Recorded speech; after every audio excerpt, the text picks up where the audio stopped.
Почитувани, СДС е во паника од поразот што ги очекува и врши масовна злоупотреба на институциите во предизборниот период. Институциите се целосно партизирани и парализирани. Институциите не ги исполнуваат обврските што ги имаат, туку се ставени во функција на кампањата на СДС. Мислат дека со злоупотреба на функциите ќе им помогнат на своите неспособни кандидати за градоначалници. Се лажат. СДС е во паника и затоа злоупотребува буквално се. Од возила, простории и други материјални ресурси, па се до човечки ресурси. Се е блокирано затоа што министрите и нивните партиски функционери по институциите се зафатени со митинзи и партиски активности. Ова се сериозни нарушувања на предизборниот процес и мешање на државата и партијата. Ова не е фер и демократски изборен процес. На овие избори, кои ги организира СДС, како и сите изборни циклуси кои ги организирала оваа партија, не важат ниту закони, ниту препораки, ниту принципи. За време на целиот предизборен процес, на најгруп начин се прекршуваат законите и препораките на ПРИБЕ, на кои СДС најчесто се повикуваше.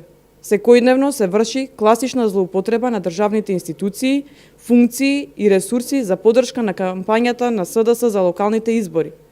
На сите партиски настани, неизбежен декор се министрите и директорите на државните институции кои промовираат мерки на локални избори.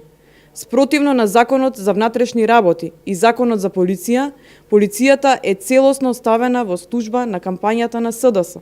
Министерот Оливер Спасовски држи говори и остварува средби со граѓани. Неговите советници и раководители повеќе се фотографираат во партиски штабови, отколку што доаѓаат во своите канцеларии и на своите работни места. Се врши злоупотреба и на Министерството за труд и социјална политика, а Мила Царовска оди од една на друга партиска средба и ги манипулира граѓаните, лажејќи ги со разни проекти и убедувајќи ги дека средствата кои законски им следат ги добиваат благодарение на СДС. По истиот принцип работат и Заев, и Ангјушев, и Шекеринска. Сите државни ресурси се ставени во контекст на изборната кампања. По истиот принцип работат и председателите и членовите на општинските изборни комисии, предложени од СДС. Наместо да бидат неутрални и да ги стават во мирување партиските обврски, тие брзаат по партиски митинзи за да се фотографираат со функционерите. Меѓународните наблюдувачи се должни да интервенираат и да ги нотираат овие сериозни прекршувања на изборниот закон, за да може да се исчисти дамката која што е фрлена врз изборите. Граѓаните својот одговор за лагите и злоупотребите на СДС ќе го дадат на 15 октомври. Ви благодарам.